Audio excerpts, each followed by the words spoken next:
1 in 10 tradespeople has their tools stolen, but not just once, 3 or 4 times. And you see some of the images that we've been sent with doors ripped off, things drilled, locks drilled out, whole vans emptied. I think there's a massive picture of crime in this country. We've had a real loss of police officers on the beat. And if I'm honest, before I started this and started to look into the detail, I wasn't aware of the huge impact and the real mental health toll on people. This is the FieldRocket podcast. I'm your host, Tulloch Priest, and today we're joined by Amanda Martin.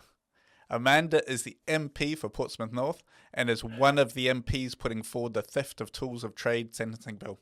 Welcome to the show. Morning, Tulloch. Thank you for having me. Yeah, well, thank you for coming on the show. Today's episode is all about tool theft. Over 85% of tradespeople are affected by tool thefts and are dissatisfied with the lack of justice. How could this bill help? Well, I think what we need to sort of address is the fact that you've just said there's 85%. And although that's a number, behind every one of those numbers is an individual, a livelihood, and somebody's job and potentially, their lifestyle and their family. I think in a number of ways the bill will help. There is an Equipment and Theft Prevention Act, which is helping to stop the sale of those goods. But actually what we want to do is really push for tougher sentencing so that when people commit this crime, those that have the crime committed them feel that justice has been done. And also it will act as a deterrent for people committing the crime. So when you've got the act already at the moment, why isn't, or what's the kind of like the difference between the current act and this new bill that's coming through? So the current act looks at marking up tools so that they can be identified from theft. So it's kind of the proactive element. So if you go to steal some tools and you see that they've been marked up or they've got a chip, whichever way that the tradesperson chooses to use, then that is a preventative measure. But that has been in place for a while. We've had lots of companies working towards marking up tools, but it's not stopping people from stealing them because actually they can steal them and there's a market out there for buying stolen tools. So what we want to do is actually make sure that the crime of tool theft is taken seriously. Okay, so the challenge at the moment is the actual, like if you get caught red-handed taking tools out of a van, what is the actual penalties? Well, at the moment, because, and it's quite complicated, but if you're caught and the police prosecute you and it goes to court, every single piece of legislation, every crime has what's called a sentencing guidelines. And that is designed where there's something called a culpability level. So that's a letter A, B, or C, and then a financial loss level. And that's a 1, 2, and a 3. And it's quite detailed, but briefly to explain, the culpability level A, if you are involved in serious crime or you are coercing someone into crime, it would come under that level. If you are a coerced victim of crime, you would come under C, and everyone else is lumped together in B.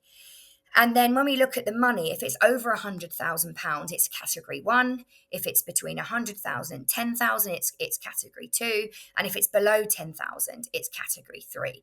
So essentially what we're asking for is for all of the financial losses to be taken into account so that the financial level of losses can be losses with an ES on the end, and so that the culpability level can be raised, the harm level, because actually the rates of depression and suicide in this profession are growing.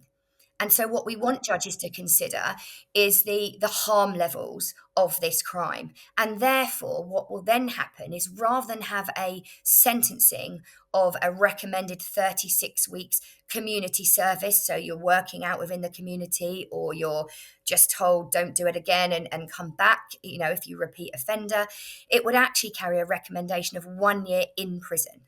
Okay, so that's quite a serious change from, community service. How many hours community service a week? Well, that would all depend. It will depend on previous crimes. It will depend on those things. But that's a recommendation of what we would want to do because we're getting repeat offenders. 1 in 10 tradespeople has their tools stolen, but not just once, 3 or 4 times. And so 3 or 4 times tools are stolen. And it's not just the value of the tools. It's the fact that they have to repair their damage. And you see some of the images that we've been sent with doors ripped off, things drilled, locks drilled out, whole vans emptied. They have to repair the van, they have to cancel the work, and then they have to find a way of replacing those tools. And not all insurance companies pay back the tools in the amount. They're then faced with higher premiums, potentially on their house insurance as well as their business insurance. And it's just really unjust. Hi, producer Alex here, wondering if you knew that you aren't subscribed to the channel. Well, specifically, 93% of you are not subscribed, and we really appreciate you tuning in right now, but you're missing out on even more interesting content. You're already this far into the episode, so why not subscribe to the FieldRocket YouTube channel? Because showing your support genuinely makes a difference. It's free, takes a second to click, and helps us continue to make the content that you want to listen to. Speaking of, let's get back to it. Okay, so at the moment, the courts are just looking at the value of the tools. They're not looking at the business losses, the actual time it takes to, either the claim, because there'll be a bit of a time lag if you had insurance, and then you're buying the tools, etc. And also, yeah, they're not looking at that, but they're also not looking at the harm level that it's causing. So the amount of tradies that, mentally affected by this, the rise in suicide rates, the rise in depression, the rise in everything that comes with that in affecting your family and your life, your working life and your outside life. And none of those things are taken into consideration. And I know that when I've been talking with tradespeople, I think the more that I looked into it, really the more shocked I was, I was at the scale and at these crimes, but also at the impact on the people that the crimes are committed to.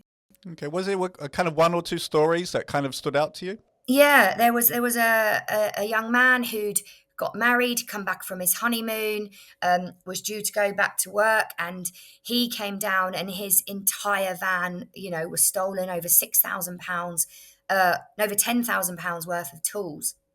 The person was never prosecuted. It's taken him, almost 6 years to replace those tools and enable to do that and to get back and work. It cost him. But the thing with him is he's become really angry and it's really affected his mental health.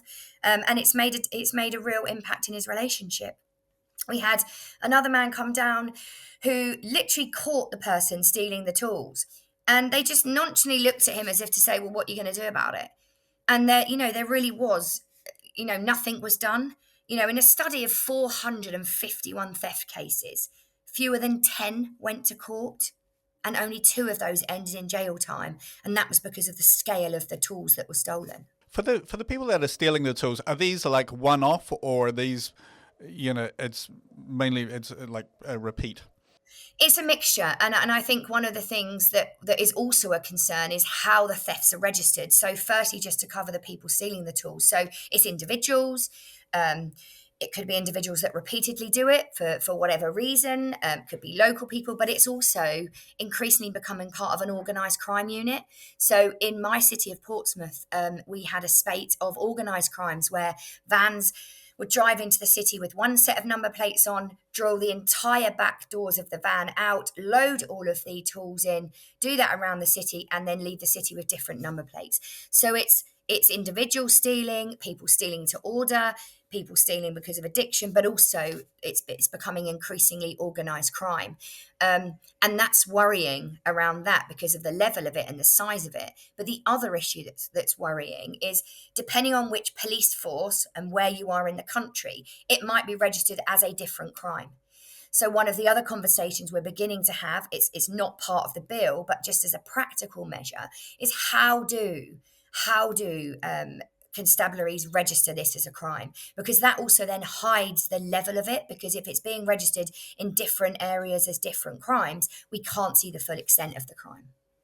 And then just kind of go backtrack, the 2 examples you gave, they caught the people doing it, and in both cases nothing happened. Yeah, nothing. I'm just trying to get my head around that a little bit more.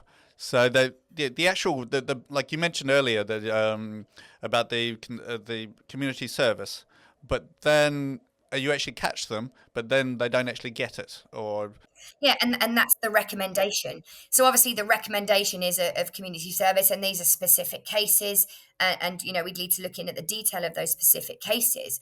but it's a recommendation of community service. And it may well be someone is already serving that. It may well be there's a further crime. So before they do that, they're not going to be served that. Or it may well be they've not been caught before and therefore, a rap on the knuckles and off you go. So I know we're talking about like one or two particular cases, but say the first example that you gave, if this bill had been in place, what would have been different between those? Well, I think we would have been able to do a number of things. We would have been able to improve the size of the crime, the amount of times this crime is committed, but also we would be able to include the larger losses. So not just the tools stolen, the damage that was done to the van. These work vans are literally off of the road for months, getting fixed, getting being back to be able to work, people having to buy tools, borrow tools, but also the mental impact on this crime. Because actually it's not just done once to people, it's 2 or 3 times.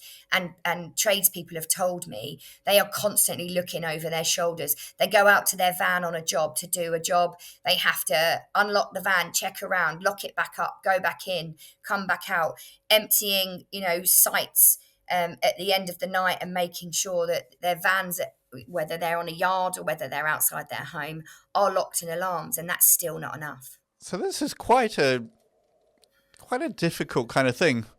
Like you were saying that, if they report it, nothing's going to happen, and the insurance is going to go up. There's not much incentive there, is there? No, there isn't, and I think that we can't underestimate the impact that this has on people. I mean, the more that I looked into it, 80% of victims say that they've suffered mentally and emotionally, and over a third describing, this is a real major impact on their lives. And when I looked further into it, it's totally heartbreaking that the construction industry has now one of the highest suicide rates in the UK compared to other occupations. Yeah. Well, I could imagine, like, if you've spent many years building up your tools, you're kitting out your van just how you need it, so you're efficient. It's just it'd be heartbreaking. Yeah, and there are some people, that they might have had their dad or their granddad was in the trade, and they've got that one specific tool, or there are some things you just can't replace. It might have been you since you were an apprentice, and it's the impact on that. And some things aren't replaceable, and even those things that are replaceable, everything is so expensive. And the guy that had the £6,000 worth of tools stolen, not only did he have to replace his tools, he had to extend his garage and pay out for that so he could put his van in, because he just couldn't sleep at night. He didn't feel that his van was safe outside on the street outside his house. And that's awful. Yeah. Well, it'd be extremely frustrating if you actually catch them, in the act. There's not much more that you could actually do. So this bill, what is the actual scope of it? Like, which bit does it? What does it actually do, and what doesn't it do? So I guess we've tried to keep it really simple with one particular aim, which is to toughen up the sentencing for tool theft by recognising the full impact on tradespeople. And it will do this by reclassifying the harm category to account for the serious knock-on effects of tool theft, all the things that we've talked about. And it will also factor in the total financial losses, including the repair costs, the loss of income, and when sentencing offenders. And it doesn't require a legal change; it requires a change in the sentencing. Okay, so that would, when you take the other losses into account, that would bump it up into the next category. So the general aim is to get it over that £10,000 limit. Is that correct? And also the harm category, to raise the level of harm that it causes. It's not just, someone nicking your bike or someone, walking in a shop and stealing, 100 quid's worth of stuff. It's actually somebody stealing your livelihood. Yeah. When this actually goes to the judges, you said there's kind of like a recommendation. Is there sort of like guidance around that, which kind of yes. Talks about the impact? It's called sentencing guidelines. So every judge has, for each crime, it's how we work in the British system, each crime from that. And from time to time, they review. And, one of the things, I'm in the Labour government, I'm a Labour MP. And one of the things, and one of the reasons for bringing this is we've already shown that we are taking the construction industry and tradespeople seriously. We've made changes to the apprenticeship hourly rate. We've begun to look at changing apprenticeships so that we can get more people into the profession. So making modules, so shortening those. And this is one of the things that would also, once we've got people in the trade, would help them feel that is respected, and that they're doing a great job everywhere we look in this society. Everywhere we are, tradespeople have put the pavements down, they've built the buildings, they put the heating systems in, they turn the lights on in everywhere we go. And without them, and as a government, we want to build 1.5 million new homes. We're not going to do that without tradespeople. So as well as making the profession more attractive and more open for people, we also need to make sure we're protecting those that are in it. Okay, and then once the actual bill is passed, does the police have enough resources to actually enforce it? So, I mean, that's one of the things that is under review. We have a government that are under review. We've just put more police out on the streets. I think police do make the arrests. So I think it's not around the arrests. Police do make the arrests. They do seize some of the equipment. Some of it isn't seized. But actually, it's when it gets to court. I think police are just as frustrated, particularly if you have repeat offenders, and particularly when they come into the public, who it really does affect their lives. Okay, so the major issue at the moment is the actual sentencing side of it. It's not actually catching them. I think there's a massive picture of crime in this country. We've had a real loss of police officers on the beat. It's something that we as a Labour government are working to put more police on the streets and having community and neighbourhood community policing. And we're working with our constabularies. But my bill, I wanted to concentrate on one particular thing. There are so many things we could do, but actually, if you do too many things, you never get anything done. So what I want to do is to really make this one change, so that actually those that are caught, that take up public money going through the process of going to court, people's time, there is justice given to those people that are victims of this crime. Okay. Are there any kind of challenges for the bill? Like will it get passed, or is it the kind of? Yeah, I think there's always challenges in a bill. There aren't any legal changes, so that makes it slightly easier. There doesn't need to be a long, drawn-out process of changing something legally. It isn't a private member's bill, which is, I know some of you might have seen the assisted dying bill, which has come through as a private member's bill. This is called a 10-minute rule bill. So what it is I moved it in December. I then have a second reading on the 25th of April. And if that second reading doesn't go ahead, what we've done to back that up is we are running a petition, which we've put out across the country. We're encouraging people to sign the petition to back the bill. We're also encouraging tradespeople, families that have been affected by this, to go and meet with their own MPs, to ask to talk to them in their surgeries and tell them the impact of this, so that behind the numbers we get the real stories. And then if we don't get the second reading, I will be able to present it as a petitions bill. And in the meantime, the more public perception that we get around this crime, the more knowledge we get around this crime, we do two things. It pressurizes the sentencing guidelines that we're able to look at, and when we're reviewing those, it's a push to try and do that. But it also raises public awareness to stop buying stolen tools. Okay, and with the actual stop buying the stolen tools, we've got the act in there already. Why?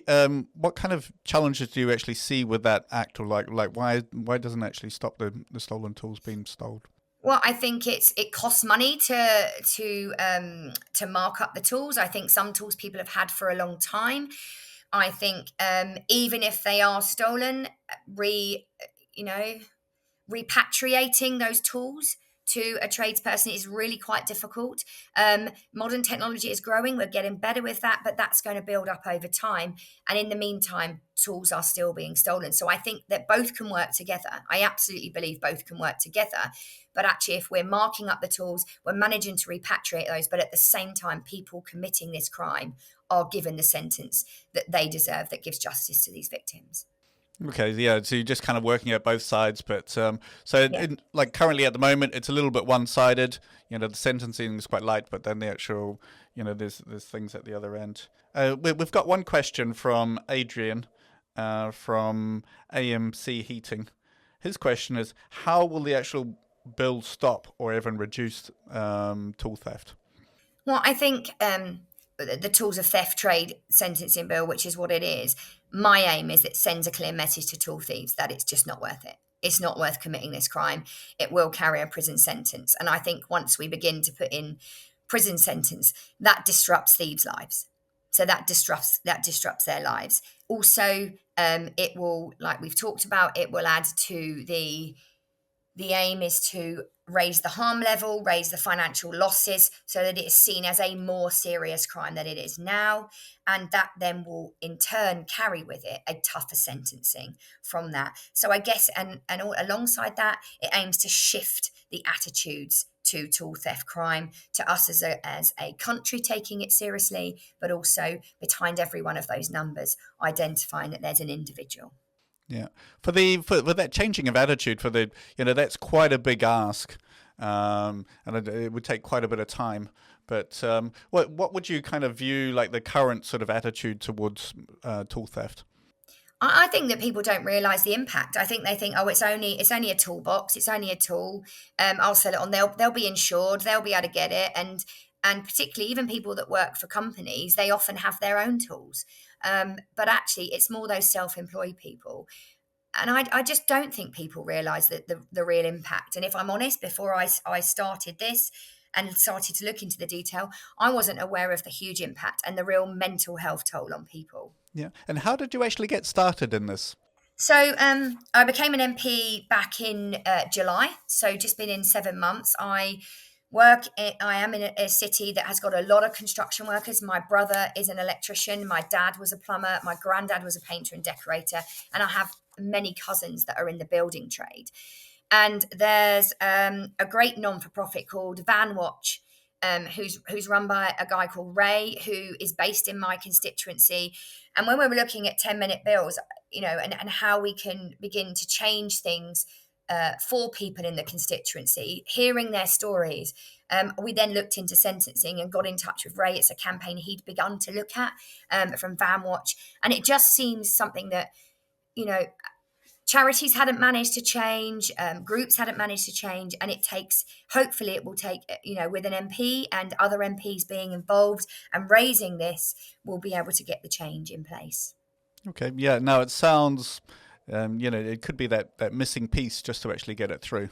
But it's also raising that awareness and raising the level of crime that is committed, the amount of crime that is committed, the amount of people affected by it, and the harm that it covers. And I don't think there'll be one MP in one constituency across this country that doesn't have people affected by this crime. Are you fed up with drowning in a pile of paperwork that comes with running your heating and plumbing business? Gas Engineer Software is an easy-to-use, all-in-one job management system made especially for UK heating and plumbing companies. From handling customer details to building quotes, issuing certificates and sending invoices, Gas Engineer Software will help you save time, eliminate paperwork, and make running your business easy. Start a free trial by clicking in the link in the bio. Just talking about the challenges for the bill, how I'm trying to get my head around how wouldn't this bill get through? I think it's just whether there are many ways that we can do it. If the bill doesn't get an airing, because we're raising the awareness, because it's a really common sense to me. It's a common sense piece of. But why wouldn't it get a? Why wouldn't it get a hearing? Or what? I don't know how the government works. So. And I guess it's. The problem we have is Parliament works in set ways. So you bringing bills, they don't necessarily become a legislation. They work in different ways, but actually it could be hooked onto another piece of legislation or another bill. And the way to do that is just to raise the awareness more and more and more. Okay, because I had the assumption that you would raise a bill and then there would be some kind of voting kind of procedure, and then it just goes through. So a private member's bill operates in that way, and a government bill operates in that way, and an opposition bill can operate in that way. And it won't be a government bill at this point because we've already laid out all of those things, and particularly there is a lot to do in government. I'm currently sitting on the Children's and Wellbeing Bill and the various legislation and legislative things that change. It's not asking for a law change, so we have to bring it in a different way, which is through a backbench. So I'm a backbencher, a 10-minute bill. We have a second reading of that. If that reading takes place, then a debate will take place, and that's pretty much on timing. It's just the traditions of Parliament. But actually what we aim to do, which is why we're running the petition, so we can bring a petitions bill, which is why we're lobbying, writing into government, asking the questions, getting information from the constabularies across the country, so that we can have as much evidence, as much reasons for this to become part of the new sentencing guidelines. Okay, and how is there a kind of expected time frame? Like, how long were you kind of expecting it to be passed? My aim would be in the time that we're in government. So, we're pushing it now. We've got in March, we are hosting on the 26th of March, we are hosting a parliamentary breakfast in Parliament, where we are inviting MPs to come along to meet tradespeople, to meet people like Checker Trade, who I started working out with right at the beginning, to come along and hear from tradespeople in their constituency and outside, to also raise that awareness. And they will also sign. In Parliament, you can have electronic signature, but you also have to have the old wet signatures as well. So they will be signing the wet signature while we're there to raise the profile, but also so that other MPs can get on board. Okay, and whereabouts is that going to be held? That will be in Parliament. So that's in London and Westminster. Okay. Yeah. And if a tradesperson wanted to come along to that, or how would they do that? They can contact their own MP, and if they get no joy, then please contact me. And then you turn up on the day and you just share. Yeah, what we'll be able to do is they'll obviously have to get a ticket to come into entrance. But yeah, absolutely. We want those, and we want people just sharing our petition. The petition will be shared there, but also the conversations around that. And if not, if we can't get everyone in, then doing small videos on WhatsApp and sending them in, we'll find a way for people to do that. Because to me, it's really important that MPs hear the actual extent of this crime. Okay, so if you get the support of the MPs, then you have a higher chance that you'd get the schedule and the time, and you can actually get it through. Yeah, it all becomes that perfect circle of people's stories, the facts and the figures, working with the police on the extent of the crime, making it the justice follow the extent of the crime that it is. Do you have a message for those directly affected by tool theft? Yeah, I do. I mean, as the daughter of a plumber, a granddaughter of a painter and decorator, and the sister of an electrician, I really know firsthand the vital role that tradies play in our economy and in our everyday lives. And, you build our homes, you fix our pipes, you keep our communities running. And for me, you deserve to work constantly without constantly looking over your shoulder. And I think that we need to send a message that tool theft will not be tolerated in this country. And I think it's really time that we took a stand up for tradespeople. Do you mind if I ask you just a personal question? Yeah. What did you do before being an MP? I was a teacher. Oh, okay. What did you teach? At primary school for 24 years. Okay, fine. So one of the other things that I've been doing alongside this is I had a Westminster Hall debate, which is raising the status of trades, so elevating the status of tradespeople, which is why I've been working on and having conversations around apprenticeships. And as a government, we raised the minimum wage. We've also raised the apprenticeship hourly rate, looking at why they're falling out, looking at why and how we get people into schools so that kids see it as a career and a job, but also that people maybe in their late 20s, because let's be honest, we're working till we're 70 nowadays. People in their late 20s can also look to change career. If you've been on a building site, you've been a grafter, hod carrier, those kinds of things, and actually you think, I want to get a trade, how will we be able to help you into that as well? So to me, it's the bigger picture. Okay, so you're looking at challenging or tackling the challenge of getting more people into the trade and actually supporting them while they're in the trade itself. Yeah, because like I say, we wouldn't be, and every other country in Europe, they call them craftspeople. They just treat tradespeople so differently in Europe and in Australia and in America and places like that. Whereas here, quite often, and it's really sad to say as a teacher, but I've heard stories of some teachers saying, if you don't do this, you'll just be a plumber, you'll just be a whatever. And it shouldn't you'll just be. They are brilliant professions and brilliant trades. Yeah, essential. And if I can just ask people if they visit my Instagram, it's Amanda Martin _MP. There is a QR code and there is a link to the petition. Please sign it. Please contact your own MPs. Please ask them to take this seriously, and please tell your stories. Feel free to also email into me at amanda.martin.mp@parliament.uk with your stories, because the more we have a face on this, the more we have the real life, the more people will realise that this crime really needs justice. Okay, that sounds very good. So if you would like to get involved, please contact Amanda or your own MP. We will leave some of the details below, and you can get in touch and push this forward.